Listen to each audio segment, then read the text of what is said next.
She had just begun a speech to union leaders in Las Vegas when every major cable network had decided to go live to an empty podium in North Dakota, where Donald Trump would soon appear. Waiting for Trump to talk had been deemed more newsworthy than Clinton actually speaking. "I give up," one top Clinton aide in Brooklyn muttered to no one in particular. Others rushed to the phones to carpet cable news producers. The staffer sent a message to a reporter explaining the fury of the moment. "HRC," the person wrote, using the candidate's initials, "is giving a serious address and all the networks are doing is showing the effing podium for 3 hours." But there was a logic to the network's decision. No candidate in American history has mastered the media spectacle like Trump, who had locked down the GOP nomination hours earlier. While Clinton read prepared remarks from a teleprompter, there was no telling what her opponent might do or say, what demographic he would demonize or which voting bloc he could alienate. It might be impossible and irresponsible to look away. And in that unpredictability, there was power. While the Clinton camp fumed, the billionaire salesman delivered a vintage performance, equal parts erratic and mesmerizing. He called the U.S. Senator Pocahontas, offered nonsensical statistics about windmills killing eagles, entertained the idea of a debate with Democratic candidate Bernie Sanders which he dropped hours later, and suggested a lot of people are very skeptical about the events surrounding the death of Vince Foster, a Clinton friend, who committed suicide in 1993. It was razzle-dazzle domination, the media ambushed by the master of reality television. And if Trump has his way, there will be many more moments like this in the 5 months until Election Day. The heart of his campaign strategy is a plan to monopolize the political conversation and outmaneuver the massive, state-of-the-art campaign that Clinton has built. And that is just one way he is preparing to run a campaign, and beyond that, the presidential administration unlike any before it. It's really a microcosm of what can happen in our country, Trump boasted to time of his campaign's triumphs thus far. Trump is smashing the conventions of campaigning like the wrecking ball on one of his real estate projects. He has planned no big fundraising blitz or major TV ad campaign for the fall. He has little interest in the latest advances in data analysis or digital strategy. And despite a personal fortune that runs into the billions, Trump does not want to hire a big staff in the states to get out the vote and to court local leaders. He prefers to talk to reporters and surrogates himself, betting on his own gut and guile. Trump's campaign is entirely ad hoc. It's a guerrilla operation built on the concept of mass communication, says Trump's longtime political confidant Roger Stone. The only thing predictable about Donald Trump is that he's entirely unpredictable. By contrast, Clinton's campaign is modeled on an incumbent re-election effort, with an army of veteran aides, donors and allies already scrambling to position themselves for administration posts, ambassadorships and possible cabinet jobs. While Trump speaks off the cuff, nearly every Clinton utterance has been honed by hours of research and deliberation. "Look, we're never going to be the sexy new thing," explains one Clinton advisor. "But we also weren't going to be a surprise, either. Voters know us, warts and all." Can you say that about Trump? As a result, the 2016 election looks like an historic mismatch. The battle between the seasoned pro steeped in a tradition she respects and a precedent-smashing newcomer riding on showmanship. Neither of these styles has proven particularly popular. Recent polls show Trump and Clinton are the two least liked major party nominees in modern history. "We are sailing into uncharted waters," explains GOP strategist Scott Reed, who managed Bob Dole's 1996 campaign. "It's a collision of a time-tested strategy and completely new style. Democratic operatives have compared the match to the U.S. military battling the Sunni insurgency in Iraq, a curious analogy, given how well that turned out. Trump allies liken their candidate to Somali pirates running open water assaults on passing freight ships, an equally strange ambition for a party leader who promises to stamp out terrorism as president. Both sides are convinced they have the upper hand and only one can be right. Trump loves talking about the contrast. In an interview with Time on June 8 in his Manhattan office overlooking Central Park, he gleefully rattled off the sharp differences in staffing. On this topic, he had no doubt that smaller was better. "We had 73 people. She had 873, he estimated. It's called lean and mean." His numbers understated his staff and overstated hers, but the ever-fluctuating ratio stands at about 6-1. For Trump, the idea of hiring an aide whom he might never meet is a recipe for waste. "Hillary's campaign is crazy," he continued. "I look at her staffing, and I mean she got the United States government there." He even mocks her focus on putting out so many policy proposals, a long-time tradition for major party nominees. "She's got people that sit in cubicles writing policy all day. Nothing's ever going to happen. It's just a waste of paper." The Clinton campaign counts that paper as a point of pride, 73,645 words of policy and counting.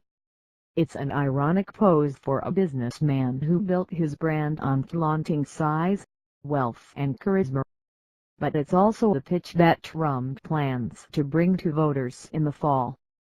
A candidate who can run the frugal and effective campaign, he says, can also run the frugal and effective government, though that same frame means he doesn't need to give specifics.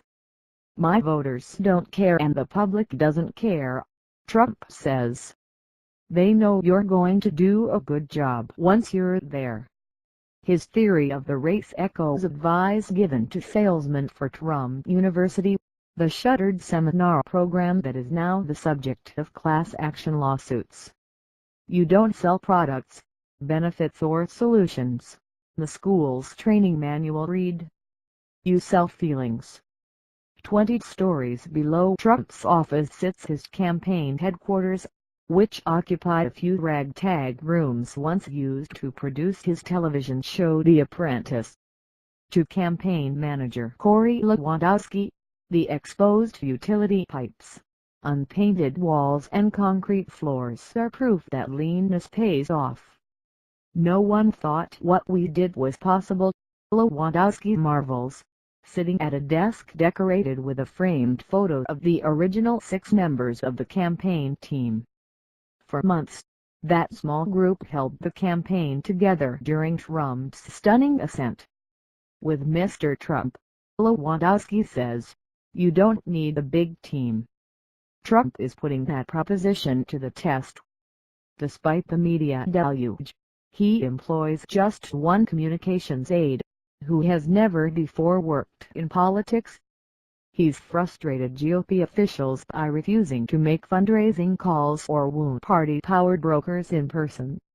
He seldom holds more than one public event in a day, nearly always a packed arena, and shacks up almost every night at home in Trump Tower or in one of his trophy properties. And he's churned through the campaign hands that party elders have lobbied to install in efforts to professionalize Trump's circle. Trump and Lewandowski believe they can succeed simply by replicating the media domination that lifted the campaign to a primary victory. But the same approach carries serious risks. In early June, Trump grabbed headlines by questioning the fairness of a federal judge, Gonzalo Curiel, who is overseeing a class action lawsuit against Trump University. He's a Mexican, Trump said of Curiel, the U.S. citizen who was born in Indiana to parents of Mexican descent. "We're building a wall between here and Mexico." The fury over these comments once again stood to overshadow Clinton's well-constructed attack on Trump's foreign policy. But this time the strategy backfired. Republican leaders uniformly condemned or distanced themselves from Trump's suggestion that ethnicity itself could make someone biased or unfit for their job, an idea that federal courts have long rejected. Senator Mark Kirk, the Republican running for re-election in Illinois, rescinded his endorsement. House Speaker Paul Ryan called the claim a textbook definition of a racist comment. Trump was eventually forced to retreat, first by issuing the statement saying his comments had been misconstrued, and then by scrapping his freewheeling address to reporters on the night of the California primary for a rare, cautious teleprompter-guided speech designed to calm the nerves of fellow Republican leaders. "I understand the responsibility of carrying the mantle and I will never, ever let you down," he said. Back in Trump Tower a day later, however, he remained uncowed and unapologetic. The campaign strategy, he made clear, would not change. "I was surprised and disappointed," he said of the rebukes from Ryan and Senate Majority Leader Mitch McConnell. "But you know, they have to say what they have to say. I'm a big boy." The teleprompter, he continued, was only appropriate for that specific moment. It would reappear, but not often. The impulse campaign would continue, Trump advisor Paul Manafort says, with more focus on Clinton. "The audiences are coming, and they have an expectation to be entertained." In Tampa in front of 25,000 people, "I don't think it would be the right kind of speech," Trump added, previewing a rally set for June 11. "That's not what they want to hear." Clinton's response to the Curial episode was a preview of the battles to come. When the former Secretary of State finally got a chance to watch Trump's comments, all she could do was shake her head. Her campaign operation moved quickly on a strategy to respond. Within hours, it mailed video of Trump's comments to supporters with the subject line, "Everyone should take 5 minutes to watch this." Almost 300,000 people did. Since the early shock of the empty podium episode, Clinton's camp has settled on a game plan for the fall. The goal: turn the brash showmanship Trump sees as his strength into a disqualifying weakness. Donald Trump assumes that what works for his primary voters and works for the people in his crowds will work with the majority of voters, says a second Clinton campaign insider. "It's a very self-selecting sample that doesn't reflect all voters." Even in the massive rallies that make Trump so proud, Clinton's team senses weakness. Sure, the events make for good TV, but his supporters rush through lines without the campaign making any sort of a personal connection, such as asking them to volunteer. At Clinton events, her campaign sells bumper stickers to build a massive list of supporters they can hit up later to make calls and knock on doors. The sidewalks outside of Trump events are packed with independent vendors looking to sell those wares and make a buck for themselves. The former Secretary of State has been challenged by Trump's off-the-cuff approach. Still stung by her 2008 primary defeat, she aims to leave little to chance, adopting a risk-averse strategy towards strangers and the press. Early on there were no mass rallies, just scripted conversations with hand-picked supporters. Over 3 months this spring, she spoke for a total of just 45 minutes with traveling reporters, roughly the length of Trump's press conference in North Dakota. With her large campaign apparatus comes the burdens of managing it. Turf wars and differences of opinion abound, particularly on the question of how to take on Trump.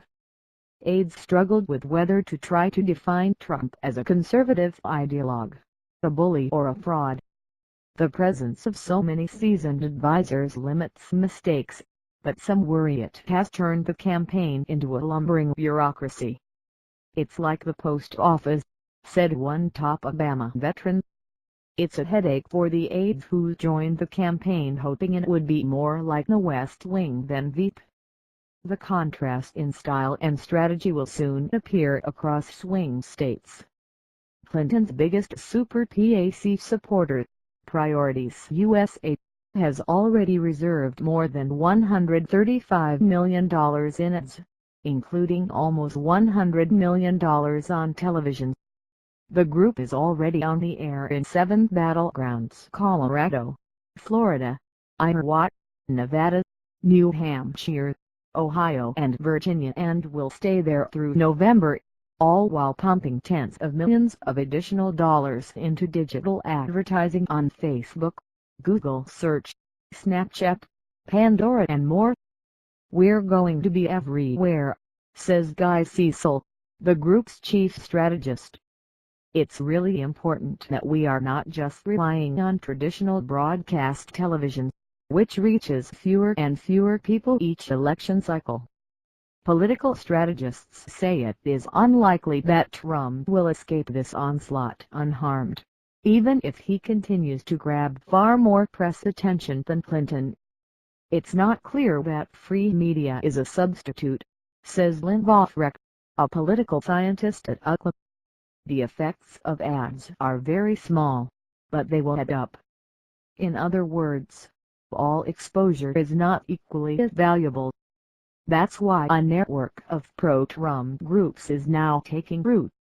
At least 15 super PACs have been established to support Trump, according to a list compiled by the Center for Responsive Politics. Separate groups have hung their shingles promising to shore up Trump's standing with everyone from women to the Amish. Some have raised little or no money, but a handful could spend at least the 7 figures to bolster a billionaire. Does he have to spend $1 billion to match Hillary's $1 billion? No, says Doug Watts, the former Ben Carson aide who now serves as executive director of the Committee for American Sovereignty, the pro-Trump super PAC that plans to raise $20 million by the convention and $100 million by November. But he can't completely surrender the airwaves either. It's an old saw in politics that the race for the White House offers a glimpse of how a candidate would govern. And in every modern presidential election, voters have rewarded campaigns that look like Clinton's, steady and careful, almost a shadow administration in waiting. The question is whether a federal-up electorate is finally ready to chuck the formula for the experiment Trump promises. Democrats are convinced that the magic will fade as the stakes become clearer. "So much of what gets him coverage is his rhetoric," said John Summers, the Democratic strategist who was a top advisor to Senate Democratic leader Harry Reid. "That gets people talking about him. I think that's going to wear on people. We've got 5 months, and that's such a long time in politics. Yet after months of proving critics wrong, it would be foolish to dismiss him. In New Hampshire I spent $1 million. Bush spent $5 million, Trump explains. I was first in a landslide and he was 7th. For all of Trump's efforts to break the mold, there is evidence the race may become a conventional slog. Despite the Republicans' boasts of redrawing the map-flipping manufacturing states in Midwest and the blue bastions of the Northeast, the election is still likely to come down to the same handful of battlegrounds. Partisanship still reigns. There is little evidence that Democrats are ditching Clinton, nor are large numbers of Republicans abandoning Trump, even as he breaks with GOP orthodoxy on policy. Once again, the election may come down to demographics, motivation and the battle to persuade a tiny fraction of swing voters in a small number of states. And with a more diverse electorate than ever before, many of those fundamentals favor Clinton. In the meantime, Clinton is adjusting to Trump's unconventional style. In a San Diego park on June 2, she took the stage in front of 19 American flags for an address billed as a major foreign policy speech. Instead, it was more like a roast. He says he doesn't have to listen to our generals or our admirals, our ambassadors and other high officials, because he has, quote, a very good brain, Clinton deadpanned. The biting wit was carefully crafted. Dozens of staff members and outside advisors drafted the message over a matter of weeks. Focus groups in swing states such as Ohio suggested that Trump's own words were often the most damaging to him. So her speechwriters incorporated the wisdom. Instead of calling him unqualified, she cited his views. The effort was a success.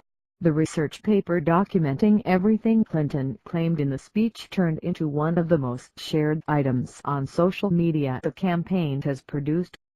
It was a window into how Clinton is learning to cope with Trump's impulsive candidacy. Just weeks after getting wiped off of television by a Trump presser in North Dakota, she dominated cable television that day. Trump may be right, the voters are eager to rip up the presidential rule book. But she's not going to let Trump easily upstage her with an empty podium again.